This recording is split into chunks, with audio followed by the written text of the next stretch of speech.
Hello mga kabokal. So nandito tayo sa ating layer coop. Nilalagyan ko ng tabing yung ating mga layers. Kasi malamig ngayon at malakas ang hangin. May mga times na malakas ang hangin.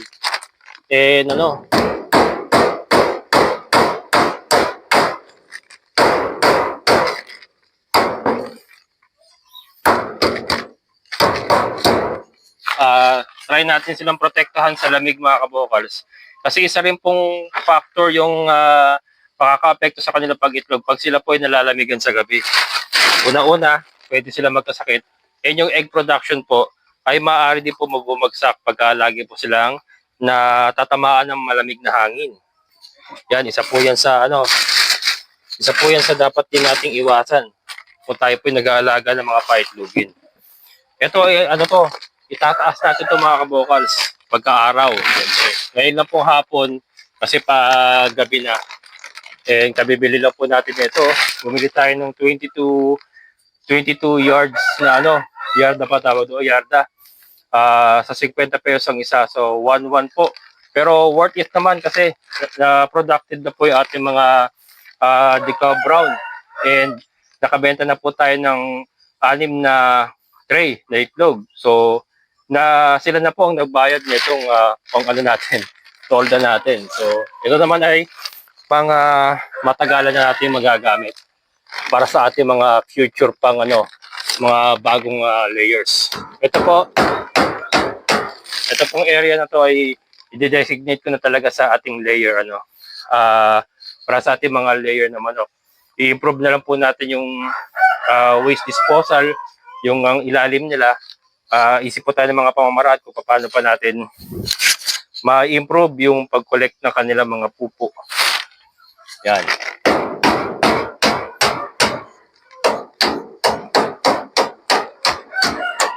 Inisip kong i-elevate mga kabokals. Inisip kong magpagawa ng panibagong layer coop para sa mga battery cage na naka-elevate para yung pupo nila mas malayo sa kanila, mas makokolekta natin ng madali kasi pwedeng may silong. Kaya lang, dito po sa area ng ating kinalalagyan ngayon, Barangay Tukod, San Rafael, Bulacan, ang lakas po ng hangin, madalas po mahangin ang panahon kahit walang ulan. May times po na napakalakas ang hangin pagkagabi. So hindi po maganda na naka-elevate kasi sapul sila ng hangin. So naisip ko mas maganda na itong existing coop natin, basta improve lang natin. So ang susunod po dito sa ginagawa kong itong tolda ay bibili po tayo ng kulambo, mga kabokals. Yung kulambo, kukulambuhan din natin yan. So ito, temporary lang to kasi kabibili ko nga lang po, ipinapako ko lang muna para lang maprotektahan sila ngayong gabi. Pero sa kabila po niyan, lalagyan pa natin ng yan. So ito, tatanggalin pa uli natin. So pinako-pako lang muna. Tatanggalin ko pa yan kasi maglalagay po tayo ng kulambo mga kabukals. Itong buong coop na to, kukulambuan natin para makontrol natin yung langaw naman. So yun. Unti-unti mga kabukals, maayos natin, ma-improve natin ang ating pag-aalaga ng mga layers. And then ito na ang isa nating gagawing negosyo pa. Bukod sa baboy, ito na ang isa pong magiging tawag dito, income ng ating mini farm, yung talagang pagkukunan natin ng regular na income. Manok, baboy, yung mga heritage, ini-improve ko pa po, pero silang dalawa po sa ngayon, yung manok at baboy ang nagtutulungan. Yung kambing, wala pa rin naman po. Dahil medyo matagal po talaga ang kambing at ilang piraso lang naman po yung alaga natin. Ito lang po. So dito tayo muna magko-concentrate sa ating layers at saka sa baboy. Ayan mga kabokals, so abangan nyo bukas. Hindi ko na po bibidyohan lahat para mabilis ang kilos ko kasi 5:30 na gagabihin ako. Bukas, ipakikita ko sa inyo yung finished product. Ayan mga kabokals, natapos ko. At ito, kumakain sila. Ginamit na tayo sa pagpapakain kasi tinapos ko itong kanilang tabing. Nakakita nyo naman mga kabokals. Nakatabing yan, paikot lahat. Saradong sarado sila mga kabokals. Ito nyo ba yan? Sarado. So kahit malakas ang hangin, malamig sa labas, ay kontrolado po ang temperatura dito sa loob ng ating chicken coop. So yan po, napaka-importante po yan. Marami din po nag-a-advise sa akin na ganito nga ang gawin kung talagang seryoso po tayo sa egg business. Kasi ito nga po, ganitong sistema ay mapiprevent natin na lamigin sila sa gabi, mapiprevent natin ang mga sipon, ibang mga sakit, and yung init kasi ng katawan nila ay mamimaintain nila, which is kailangan po yun sa paggawa ng itlog. Pagka bumaba po kasi ang temperatura, nalamigan sila, hihina po ang pag-itlog nila or ang paggawa ng itlog ng kanilang katawan.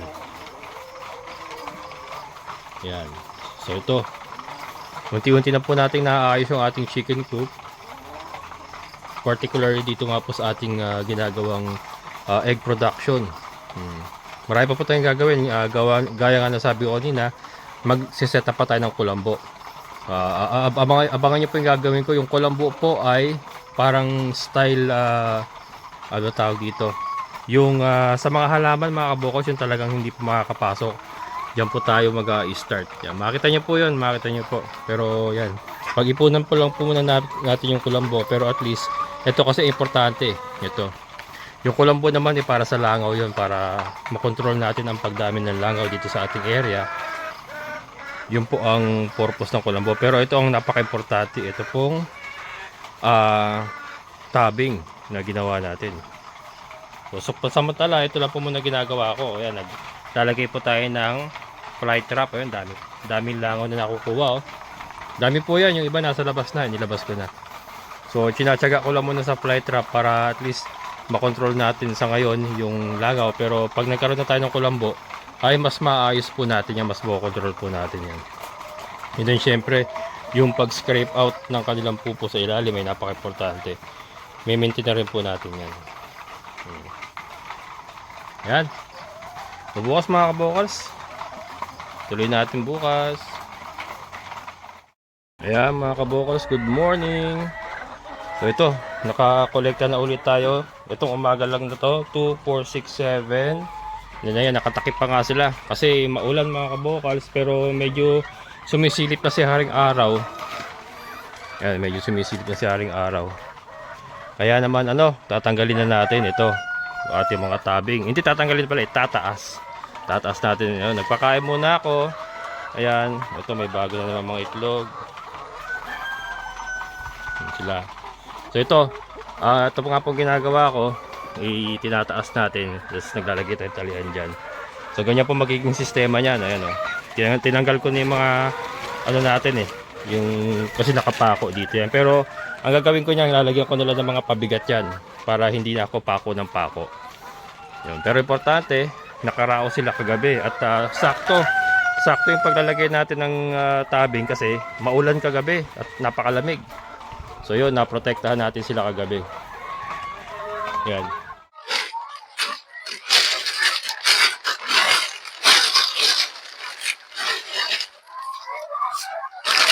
Wala pa sa ayos mga kabokal. Pero itaas muna natin kasi so sa pagmamalok talaga, sa pag-aalaga po talaga ng mga layers, broiler, yung 45 days layers, talagang medyo laborious talaga mga kabokal. Lalo na pagka ito, katulad nito, battery cage. So yun naman po yung downside. Hello. Yun naman po yung downside ng naka-battery cage mga kabokals. Ayan.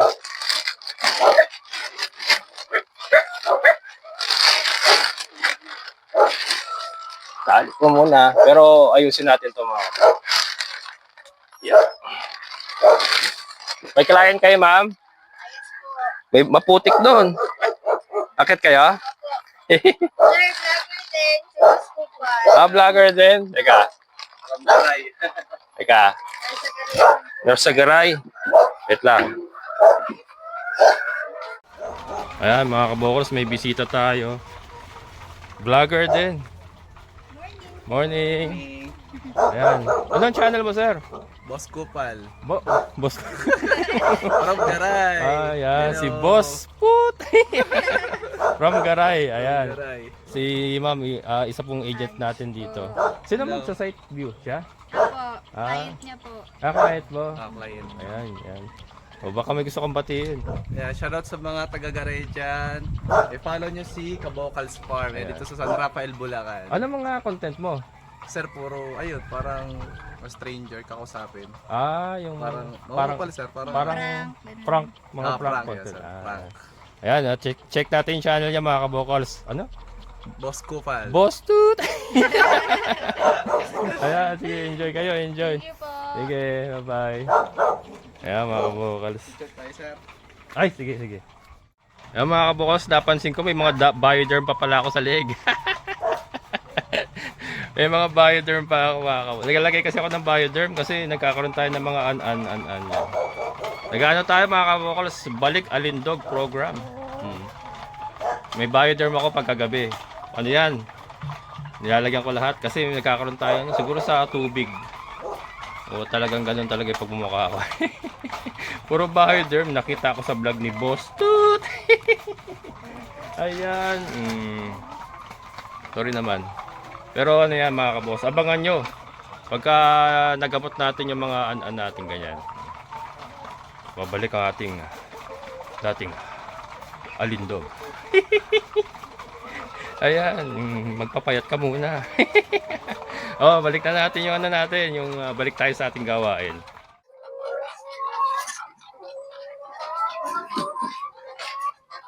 Ayan mga kabokas. Ayusin ko lang, minadali ko eh. Minadali ko eh.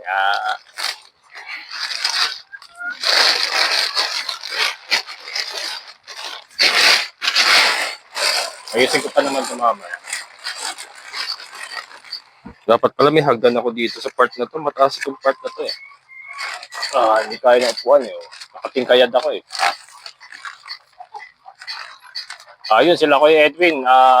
Inililipat na yung kasi pinalipat ko nga yung poso ni Ate Ninfa. Doon sa bandang ibaba yun. Tinatrabaho nila. Tumatakbo na yung motor. Sabi ko mamaya na ako bibili gasolina. Meron pa naman siya. Ayan.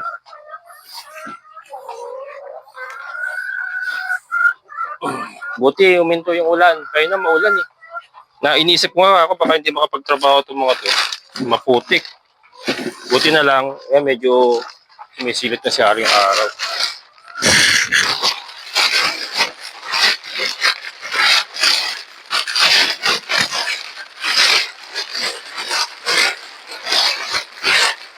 Ito mga temporary lang ito mga kabokals ha. Don't you worry. This is only temporary. Ayusin pa natin yan ng maganda. Importante. May task ko muna. At importante, nagagamit na natin.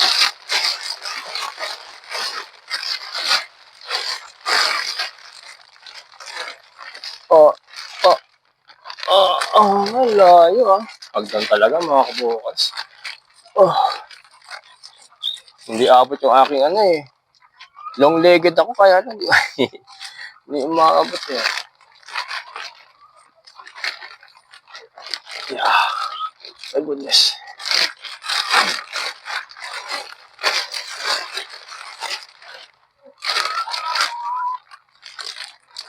Yun.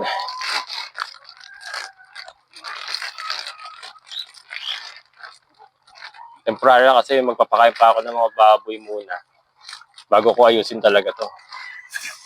Bibili pa pala ako pagkain nila Kuya Eddie. Ayun na mga kabokals, naitaas na natin. Mamaya ko na lang uli ayusin yan. So maliwalas na uli sila, di ba? Tapos mamayang gabi, bababa ko lang yan. Ayos.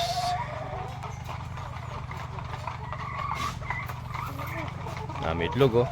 May mga itlog na naman. Oh, nagkabit lang tayo, nagbaba lang ako ng toldo. Ang dami naman itlog oh. Ito, nangitlog yata ito. Yan, naglagay tayo ng tatag tayo ng rice hull. Yan, meron na ano, pwede rin pala natin gawing negosyo ito mga kabokals, kasi si Tata Mario yung nagtatanim ng gulay dyan. Nagpunta rito nakaraan, naghahanap ka ng ipot ng manok. Kaya binibili pala nila yan, ano, 50 isang sako yung may kasamang rice hull. Pagka purong ipot, 80 ang isang sako. Pwede pa rin natin gawing hanap buhay ito mga kabokals, yung ipot ng ating mga manok. Hindi na kailangan yan, binibili lang nila, diretsuhan niya pagka kakapala lang, basta marami. Binibili daw nila yan. So yan, isa po sa pwede natin pagkakitaan, ipot ng manok. Kaya ito talaga pinag-iigi ko itong ating mga layers, kasi marami po talaga tayong pwedeng gawing hanap buhay dito. Dito po sa area ng San Rafael, gawa ng ang dami pong magugulay dito, nagtatanim ng palay. So talagang po pwede. And then yun nga, promising po. Nakita nyo naman, ang dami na pong bumibili uli ng ating brown eggs. Dito pa lang po hindi pa ako nagdadala sa San Jose del Monte. Andun po yung mga suki ko dati, naghihintay lang yun. Waiting for the right time to strike. Joke lang. Hindi. Waiting yung mga yun, mga kabokals. So dito pa lang nauubos na, hindi na umaabot dun. Hindi na umaabot dun mga kabokals. Ayan. Okay, so alright. Ito. Hingitog ito mga kabokals.